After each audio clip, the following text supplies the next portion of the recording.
우리 지난주 말씀에서 하나님께서 가시떨기 나무에 큰 불을 일으키시고 그 나무가 타지 않는 기적을 보여주심으로 모세의 관심, 모세의 주목을 끌고 모세가 이 큰 광경, 하나님께서 일으키신 이 놀라운 기적을 보기 위해서 가까이 다가왔다. 그렇게 말씀을 드렸습니다.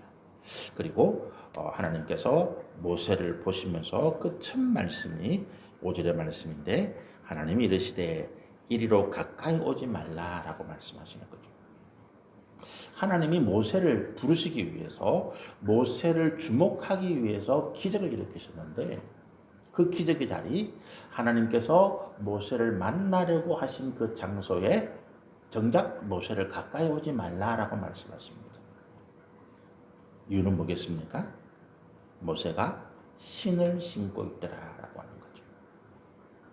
모세가 신을 신고 있더라. 지난주에 이 신발이 뭐냐라고 하는 말씀을 드렸죠.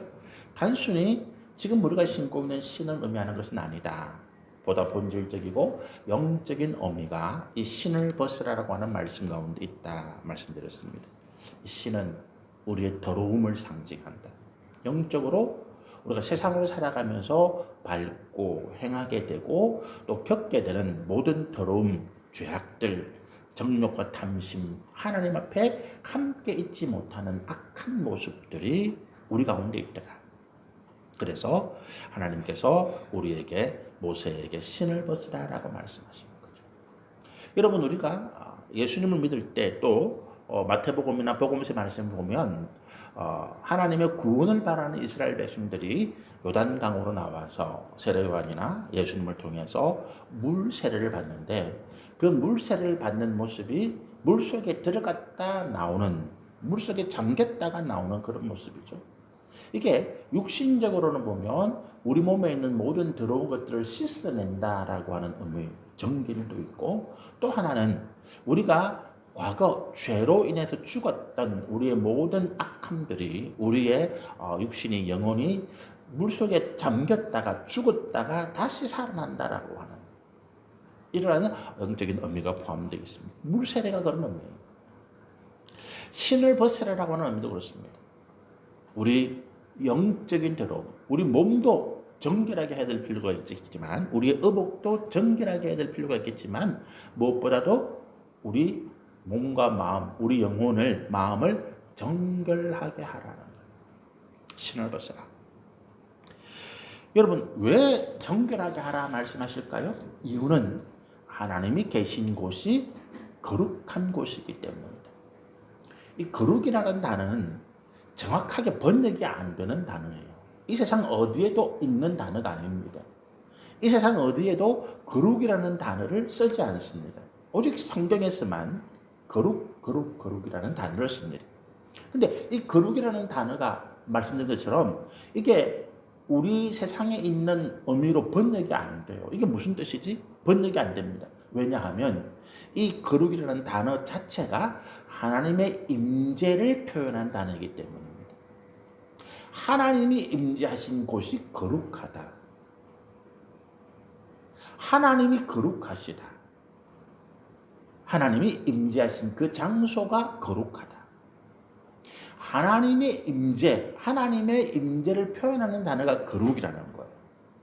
그리고 이 거룩한 하나님의 임재에 우리가 가야 되는데, 하나님을 만나야 되는데, 하나님을 만나서 우리의 형편과 처지를 하소연하기도 하고, 하나님 주시는 은혜와 복을 받기도 하고, 주시는 말씀을 들어야 되는데, 우리의 죄악이, 우리의 더러움이 이 거룩함을 가까이 하지 못하는 거예요.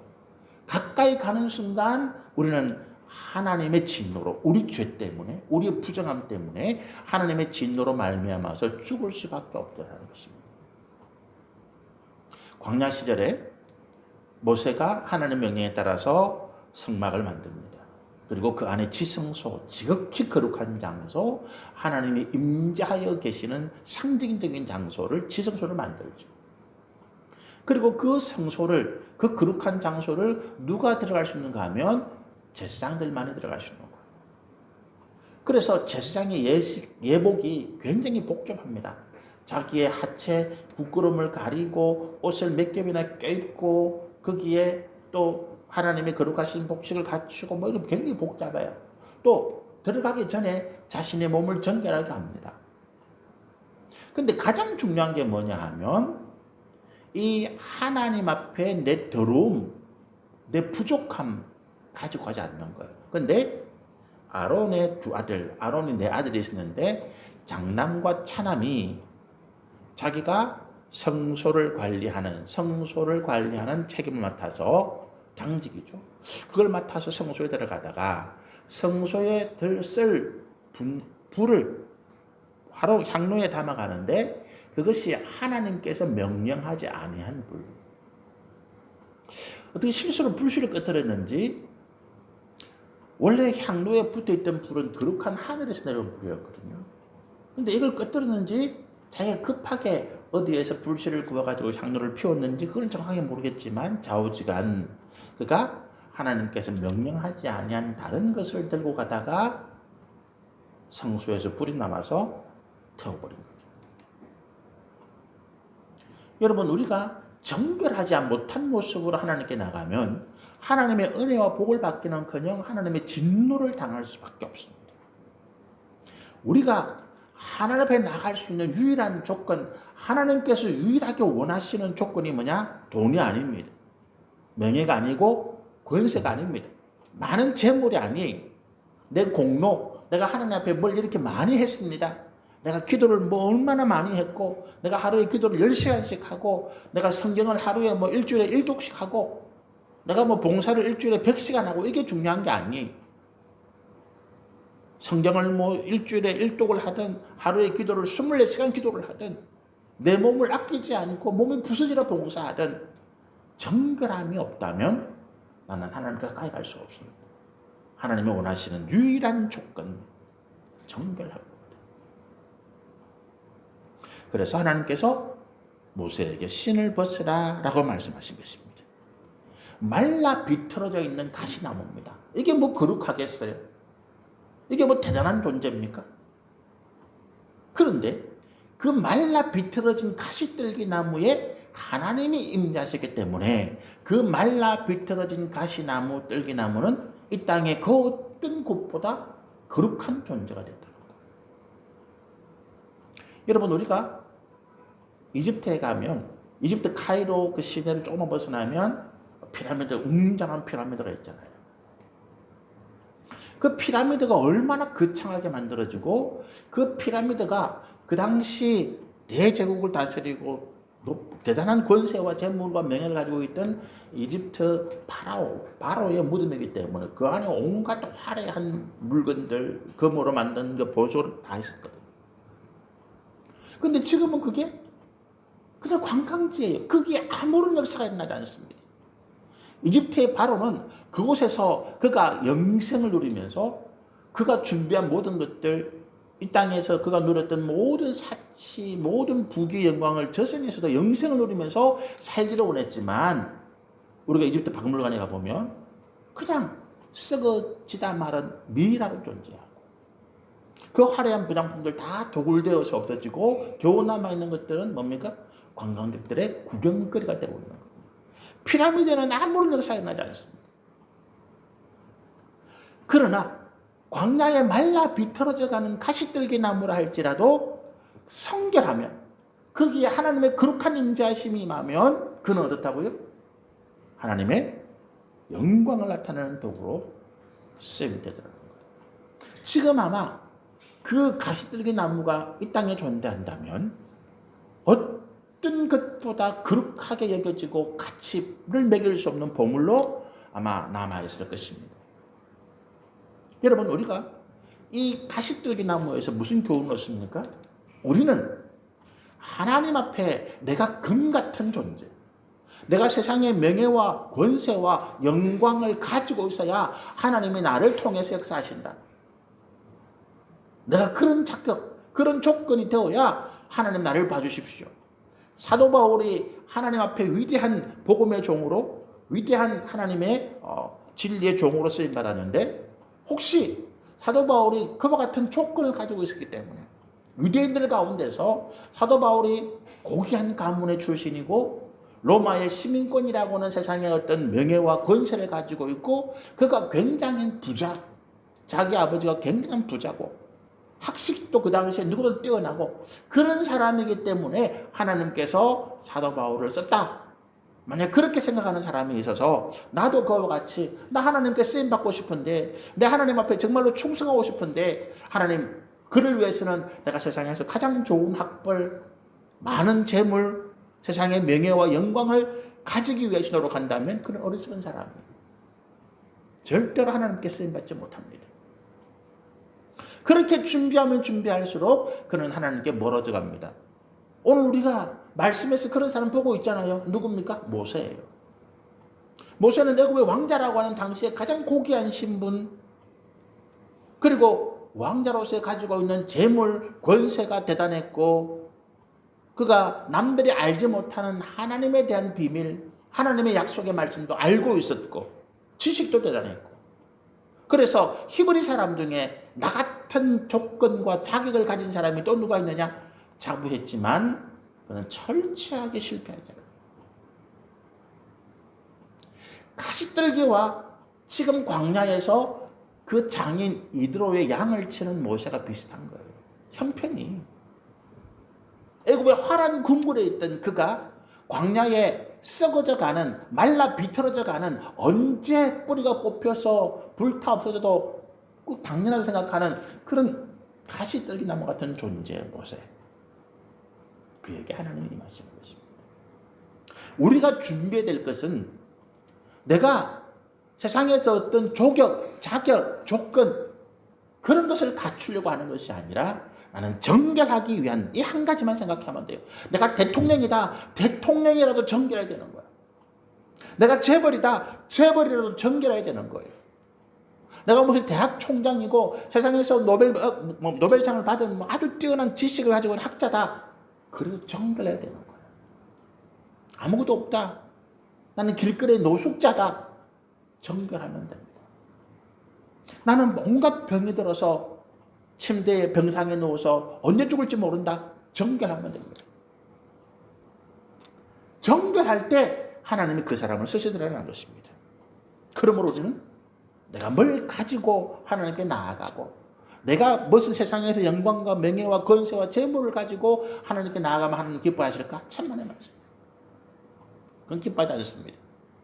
정결한 나를 기뻐하십니다. 그래서 하나님께서 모세에게 신을 벗으라. 6절에서 10절의 말씀을 읽었는데 6절의 말씀 한번 보실까요? 또 이러시되 이제 모세가 신발을 벗은 거죠. 신발을 벗으라 했으니까 모세가 신발을 벗을 거 아닙니까? 정결하여진 모세에게 하나님 말씀하시는 거예요. 뭐라고요? 나는 내 조상의 하나님이다. 내 조상의 하나님, 조상이 누굽니까? 아브라함, 이삭, 야곱의 하나님. 여기에 요셉이 포함이 안 됩니다. 왜요? 요셉은 야곱의 12아들 가운데 한 지파니까. 이스라엘 민족은 12지파입니다. 그죠? 12지파의 연합체예요. 그 12지파 조상이 야곱의 12아들들로부터 시작되잖아요. 그래서 아브라함으로부터 그 독자인 이삭, 그 다음에 이삭의 아들이 에스와 야곱의 쌍둥이였는데 에스가 하나님을 경홀히 여기고 세상의 정욕과 탐심을 따라 스스로 떠났어요. 그래서 그 믿음의 정통성을, 믿음의 계보를 야곱이 있게 되고 야곱의 대의를 하나님께 12아들을 보게 하시고 그 12아들이 각자 지파를 이루었을 때 그게 이스라엘 민족이라는 거예요. 야곱의 별명이 이스라엘이니까 이스라엘의 후손들. 아브라함의 후손이지만 또한 이스라엘의 후손들. 그래서 이 아브라함, 이삭, 야곱을 통해서 뭐가 이어져 옵니까? 하나님의 언약, 하나님의 약속이 이어져 와요. 창세기에 하나님께서 아브라함과 이삭과 야곱을 통해서 그 후손들 이스라엘 12지파에게 주신 약속이 뭡니까? 너희가 애굽을 떠나서 내가 작정한 때에 400년이 지나면 너희가 애굽을 떠나서 내가 너희 약속한 땅 이 젖과 꿀이 흐르는 가나안 땅을 차지하게 될 것이다. 그 언약을 요셉이 믿었기 때문에 요셉이 죽으면서 자기 후손들에게 뭐라고 유언을 남깁니까? 하나님께서 반드시 너희들을, 이스라엘 백성들을 가나안 땅으로 다시 인도해 가실 터인데, 그때에 너희들이 이 애굽을 떠나서 가나안 땅으로 다시 돌아가게 될 때에 내 해골, 나는 이 땅에 이 애굽에서 죽어서 이곳에서 묻히지만 내 해골이 남아있거든. 그 해골이라도 가져가서 가나안 땅에 묻었다. 나는 하나님의 약속, 우리에게 하신 그 언약이 반드시 이루어지는 것을 믿고 내가 보고 싶다. 내가 그 땅에 묻히고 싶다라고. 요셉의 마지막 요원입니다. 아브라함, 이삭, 야곱을 통해서 이루어왔던 그 언약의 하나님, 그리고 그 언약을 이루어 주실 하나님. 우리 가운데 하나님께서 뭔가 축복의 말씀을 주셨다. 내가 기도하는 중에 하나님 말씀을 통해서 은혜를 받고, 하나님 내 가운데 내 삶에 하나님께서 내게 이런 복, 이런 미래, 이런 장래를 꿈꾸게 하셨다. 그걸 이루어 주실 분은 누구라고요? 여호와 하나님. 내 장래, 내 미래, 내 앞날에 대한 꿈을 꾸게 하실 뿐만 아니라, 그 꿈이 환상이 아니라, 헛된 꿈이 아니라 내 삶에서 이루어지게 하실 분도 여호와 하나님. 그래서 우리가 이 하나님을 경배하고 찬양하는 것입니다. 내 삶에 문제가 많습니다. 내가 어려움을 당하고 가정에, 자녀들에게, 사업에, 직장에, 건강에, 주변의 인간관계에 참 어려움과 고통과 고난이 많습니다. 걱정거리가 많아요. 걱정거리를 해결할 수 있는 방법이 뭡니까? 걱정한다고 해결되는 것이 아닙니다. 그죠? 돈이 많다고 해결되는 게 아니에요. 우리 그런 말 있잖아요. 만석분은 만 가지 걱정이 있고 거지는 한 가지 걱정뿐이다. 돈이 많으면 돈이 많을수록 걱정이 더 많습니다. 같은 의미로 내가 대통령이면 머리 터질 것 같아요. 지금 우리나라 이재명 대통령이 얼마나 고민 많겠습니까? 잠을 제대로 자겠습니까? 대한민국의 가장 뛰어난 의사가 대통령 옆에 붙어 있어요. 왜? 언제 넘어질지 모릅니까? 그렇잖아요. 자식이 많으면 걱정이 없습니까? 가지 많은 나무에 바람 잘 나가는데. 제 어머니 8남매를 낳으셨는데 65에 돌아가셨어요. 43년 전에 1985년도에 돌아가셨는데, 제 어머니 그때 머리가 헐고 뇌선이라고 지금 진통제죠. 지금은 안 나오는 부작용이 많아서 그걸 매일 아침 저녁으로 드시고 심장병이 있고 혈압이 있고 온 집안의 걱정과 근심을 다 지우고 가시는 거예요. 8자식이 문제를 다 일으키니까. 자식이 많으면 더 문제 많습니다, 여러분. 그래서 무자식이 상팔자다 그러잖아요. 돈도 명예도 권세도 자식도 내 삶의 고난과 문제를 해결 못하고 더 무거운 짐만 얹습니다. 그럼 이걸 어떻게 해결해요? 내 고난과 내 걱정과 내 근심을 하나님께서 주시는 꿈으로 바꿔놔야 돼요. 맨날 말씀만 피우고 걱정과 염려를 가져오던 자녀가 하나님 앞에 믿음으로 서서 그 자녀가 가져온 하나님의 꿈이 내 걱정과 근심을 날려버리는 거예요.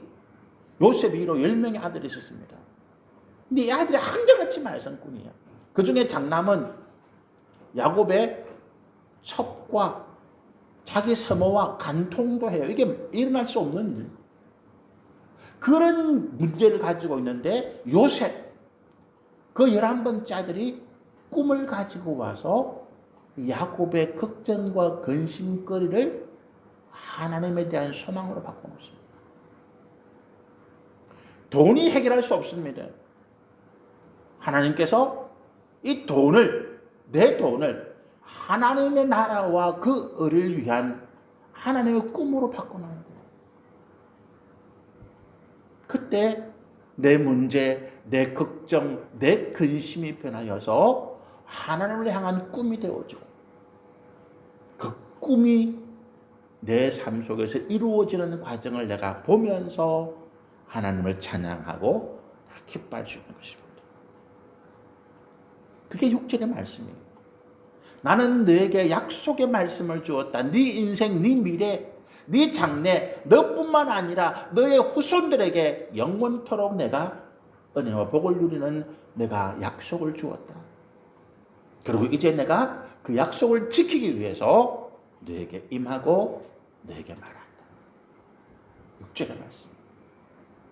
내가 가지고 있던 하나님을 향한 열망, 소망 언제 이루어질까? 언제 이것이 현실이 될까? 내가 정결하여져서 내 신을 벗을 때 하나님 앞에 내가 엎드려서 주님, 내가 내 발에 신을 벗었습니다.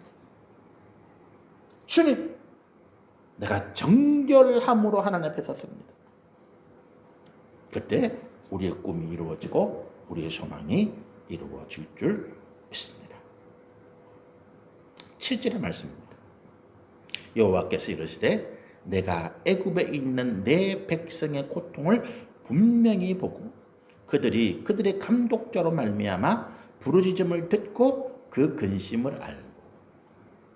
7절의 단어가 보고 듣고 알고입니다.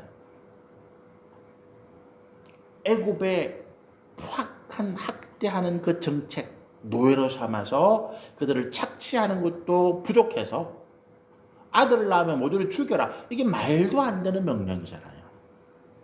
그런데 그럼에도 불구하고 이스라엘 백성들이 반항도 제대로 못해보고, 우리 일제가 우리를 식민지로 삼았을 때 우리는 총도 없고 칼도 없었지만 맨손으로 우리에게 자유, 우리 대한민국의 독립을 달라 부르짖던 사람들, 그죠? 그런데 이 이스라엘 백성도 그것도 못 해봤어요. 성경의 기록을 보면 그런 게 없어. 적어도 몇십만 명의 장정 남자들 있었는데 그 애굽의 학대에 아무 소리 못하고 아들을 죽이라면 아들을 그냥 죽이고, 벽돌을 만들라면 벽돌을 만들고, 하루 한 끼 먹도록 피죽도 못 먹도록 하면 그건 그대로서 살아가는. 이게 뭐예요? 이게 이렇게 되는 이유가 뭐냐 하면 우리가 하나님을 떠나서 세상의 노예가 됐기 때문에. 흔히 말하는 사주팔자 운명이라고 하는, 그죠? 우리 옛날 어르신들이 네 사주가, 네 팔자가 그러니까 어쩔 수 없어. 팔자대로 살아야 돼.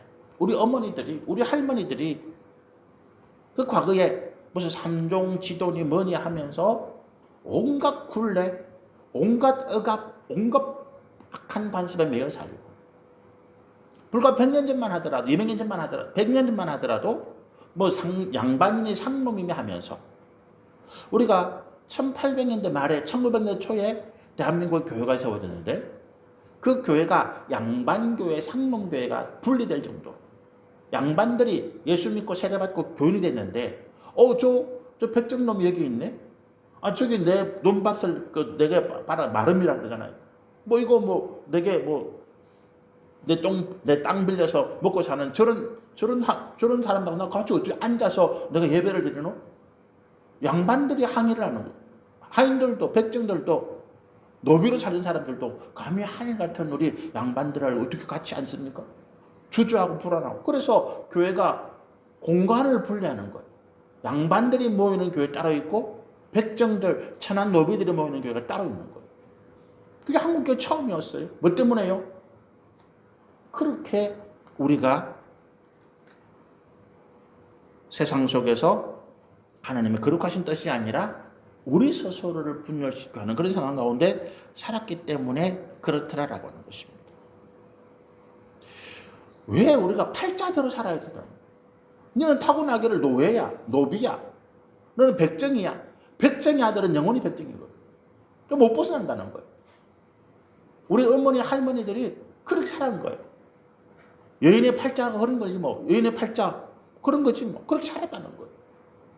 그런데 하나님은 그걸 깨뜨리시는 거예요. 원래 하나님께서 창조하신 사람은 높고 낮은 없다. 하나님 말씀하는 모두가 평등하다. 그래서 복음이 전파되는 곳에 노예제도 녹고 나더니 사라지는 거예요. 복음이 우리 가운데 우리의 생각, 우리의 마음, 우리를 적시고 우리가 지금까지 그렇게 살아왔던 과거의 악한 관습들이 교회 안에서 무너지기 시작하는 거예요. 그래서 해방이 되기 전에 한국 교회는 뭐 양반 상놈이 없는, 남자와 여자의 구별이 없는, 오히려 여인들이 교회 안에서 더 큰 역할을 하고 교회에서 받은 교육을 통해서 사회의 지도자로 일어서게 되는 그런 일들이. 여러분, 그것이 하나님의 복음의 역사예요. 여호와께서 이르실 때 내가 애굽에 있는 내 백성의 고통을 보고 듣고 그리고 내가 알았다. 7절에 말씀하시잖아요. 하나님 지켜보고 계시는 거예요. 그리고 이 하나님 지켜보고 계시면서 아무것도 안 하시느냐? 아닙니다. 이 일들이 해결되어지기를 기다리십니다. 어떻게? 우리 스스로가 이게 문제가 있다고 자각해야 되잖아요. 복음의 첫 역사는 뭐냐 하면 지금 내가 당연하다고 생각하는 이 생각들을, 인식들을 이 사주팔자 운명의 굴레 안에 살아가는 우리가 내가 왜 이렇게 내 팔자 뭐 이걸 깨야지. 우리 아버지가 백정이라고 내가 백정이라고 살아갈 이유가 뭐야?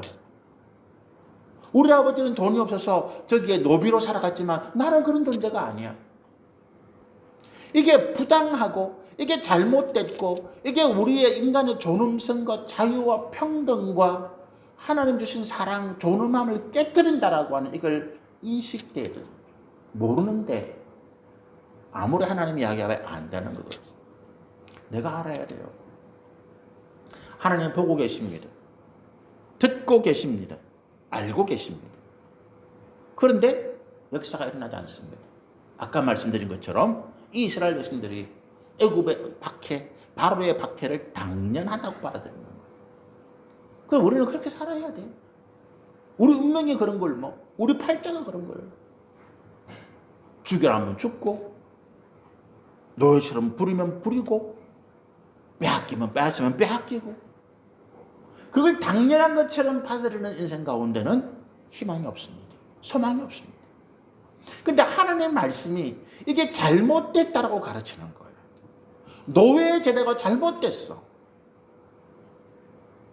인간이 어떻게 인간을 짐승처럼 부리고 사고 팔고 똑같은 인간인데 피부색이 다르다고.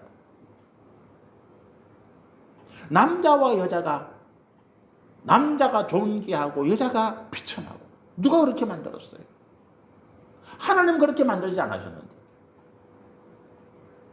그걸 깨닫는 순간에 우리의 삶의 변화가, 하나님의 역사가 나타나는 거예요. 유리병 속에 있는, 의왕 속에 있는 이 물고기가 있습니다. 의왕채로 그걸 깊은 바다에 던져칩시다. 깊은 바다에 물고기가 던져졌지만 의왕 때문에 못 나가요. 그냥 의왕 속에 갇혀 있는 거죠. 그죠? 그 의왕이 깨어져야 되는 거예요. 그 의왕이 금이 가고 깨어져야 비로소 그를 둘러싸고 있는 이 많은 물이 거대한 그 삶 속에 살아가는 거예요. 깨뜨려야 됩니다. 지금 우리 삶에 만족 아닙니다. 내가 더 많은 돈을 가져야 되겠다. 더 많은 명예와 권세와 영광을 이거 말고 나는 하나님의 거룩한 자녀로서 내가 지금 하나님의 부르심에 하나님께 맡기신 그 사명에 합당한가 끊임없이 되뇌면서 불만, 내가 왜 이것밖에 못하지? 내가 하나님께 받은 것을 더 많이 감당할 수 있는데 하나님께 내 삶에 주신 것들을 내가 더 존귀하게 고귀하게 쓸 수 있는데 나는 왜 이것밖에 안 되지? 불만. 질병이 있다면, 내 삶에 빈공이 있다면, 자녀가 없어서 근심하고 걱정하고, 내 삶에 괴롭히는 문제들, 걱정하는 문제들, 근심하는 문제들, 나는 하나님의 자녀인데, 나는 하나님의 거룩한 백성이고 하나님께서 내게 하늘과 땅의 복을 주신다고 약속하셨는데 내가 이것들에 불만 가지는 거예요. 하나님, 내 삶이 더 이상 궁핍하지 않도록, 내가 자녀들 문제 때문에 더 이상 고민하고 염려하고 걱정하지 않도록, 내가 육신의 질병 때문에 염려하지 않도록, 나를 둘러싸고 있는 어쩔 수 없어, 내 인생은 그런가 봐, 이 유리 항아리를 깨뜨려줘. 내 주변에 하나님이 수많은 은혜가 복주심이 둘러싸여 있는데 그게 내 삶에 들어오지 못하는 거예요. 왜요? 그런 부정적인 생각들이, 그런 악한 생각들이 우리를 둘러싸고 있는 것입니다. 그걸 깨뜨리는 거예요. 뭘 통해서? 하나님 말씀을 통해서. 하나님 보고 듣고 알고 계십니다. 그런데 이스라엘 백성들은 몰라. 자기들이 존귀한 하나님의 자녀, 하나님께서 반드시 그들을 구원하시고 그리고 그들을 가나안 땅으로 인도하시겠다는 언약 가운데 있는 백성이라는 것도 몰라. 그 언약을 이루어주시고 그들에게 영원한 자유와 생명과 평안과 번영을 주실 분이 하나님이라는 것도 몰라. 그렇기 때문에 400년 동안 그렇게 살고 있는 거예요. 8절 보십시다. 내가 내려가서 그들을 애굽의 손에서 건져내고 그들을 그 땅에서 인도하여 아름답고 광대한 땅, 젖과 꿀이 흐르는 땅, 가나안 족속, 이 7 족속이죠. 헷, 아모리, 브리스, 히위, 여부스, 이런 족속들을 그 땅에 그들을 데려가서 살게 하겠다. 하나님께서 언약을 이루겠다는 선포잖아요. 누구에게 하시는 말씀입니까? 모세에게. 모세가 그 유리 항아리, 그를 둘러싸고 있는 것을 깨뜨립니다. 하나님께서 모세 마음에 뭘 불러일으키십니까? 네가 나이가 많다고 못해? 아니야. 네가 애굽의 왕자의 신분이 아니고, 네가 더 이상 권세와 명예와 재물도 없고, 네가 가진 모든 지식이 다 쓸모없다? 그래서 못한다? 아니야. 나중에 모세가 뭐라고 변명합니까? 하다 안 돼서 하나님, 저는 말주변이 없어요. 하나님 저에게 말씀하셔도 제가 말주변이 없어서 말을 제대로 전달 못해요. 어떻게 하겠습니까, 하나님? 나 안 돼요. 하나님 뭐라고 말씀하세요? 말 잘하는 네 형 아론을 내가 부르쳐주마. 내가 말을 못한다. 하나님 말씀하시는 거예요. 내가 너에게 말 잘할 수 있는 혀를 주마. 하나님, 저는 좀 어리석고 아둔해요. 내가 너에게 지혜를 주마. 하나님, 저는 건강이 없어서 못해요. 내가 너를 강건하게 해주마. 깨뜨리시라. 그게 내려가서라고 하는 거예요. 하나님께 지금까지는 보고 듣고 알고 계셨지만 그냥 바라보고 계셨잖아요.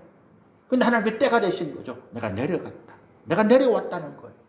하늘에 계신 하나님이 그 떨기나무 불타는 가시 가운데 내려오신 거예요. 내가 내려왔다. 왜? 이제 내가 이 일을 이루기 위해서.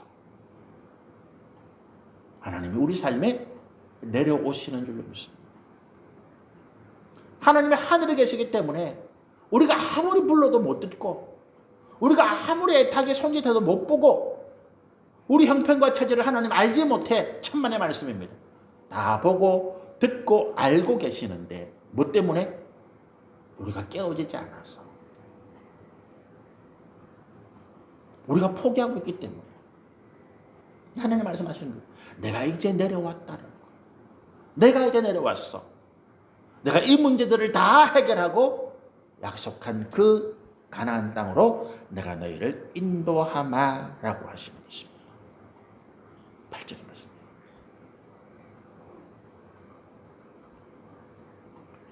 그리고 9절과 10절입니다.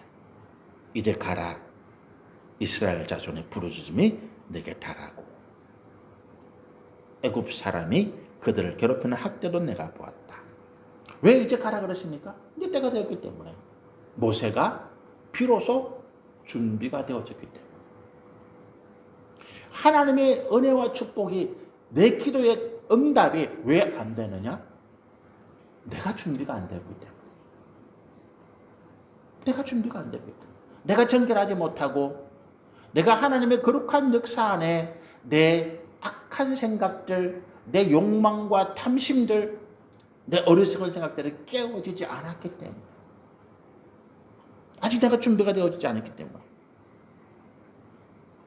10절의 말씀입니다. 이제 내가 너를 바로에게 보내어 너에게 내 백성 이스라엘 자손을 애굽에서 인도하여 내게 하리라. 하나님의 계획이죠. 모세에게 주시는 새로운 사명입니다. 새롭지 않습니다. 모세를 택하실 때 죽을 수밖에 없는 남자아이가 태어나면 전부 다 죽이라는 명령 가운데 모세 혼자만 유일하게 구원받았을 때, 그리고 그가 갈대 상자에 짜여서 그가 나일 강물에 띄워지고 그 띄워진 아이를 애굽의 공주가 발견하도록 하나님께서 역사하셨을 때 이 사명이 주어진 거예요. 근데 이제 우리가 정말로 중요하게 생각했습니다. 40년 전에 모세가 이 일을 하려고 그랬잖아요. 하나님께서 말씀하신 이 일을 40년 전에 모세가 하려고 했단 말이에요. 근데 그때는 왜 안 되고 지금은 또 하나님께서 하라고 하시는가? 물론 모세가 준비되었다는데 그 준비가 뭔지, 그죠?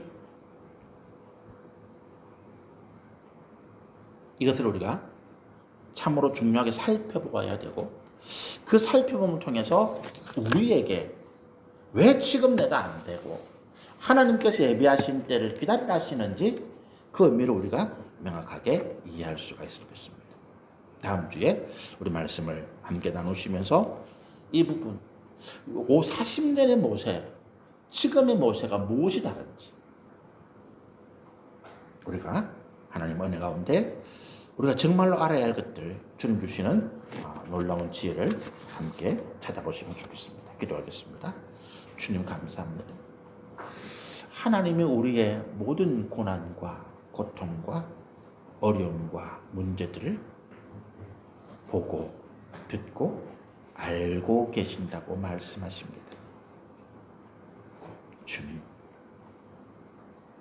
주님 우리 삶에 임하시옵소서. 내려오셔서 우리의 모든 문제들을 간섭하시고 해결하시고 주의 선하신 뜻대로 이루어 가기를 원합니다. 우리를 성결하게 하시고 주의 뜻에 합당한 믿음의 사람으로 세워주옵소서. 우리 가슴에 손을 얹고 한번 기도하십시다. 주님 감사합니다. 주의 말씀대로 우리의 인생이 새로워지고 주님이 우리 문제, 우리 고통, 우리 괴로움의 한가운데 오셔서 우리를 그 고난과 환난에서 구원하시고 인도하시오니 감사로 찬양으로 주님을 높여드리고 경배합니다. 이제도 우리 삶의 은혜를 더하셔서 순적하고 평안하고 형통한 복을 내려 주옵소서. 예수님 이름으로 기도합니다. 아멘. 우리 다 같이 자리에 나서서 복원하도록 하겠습니다.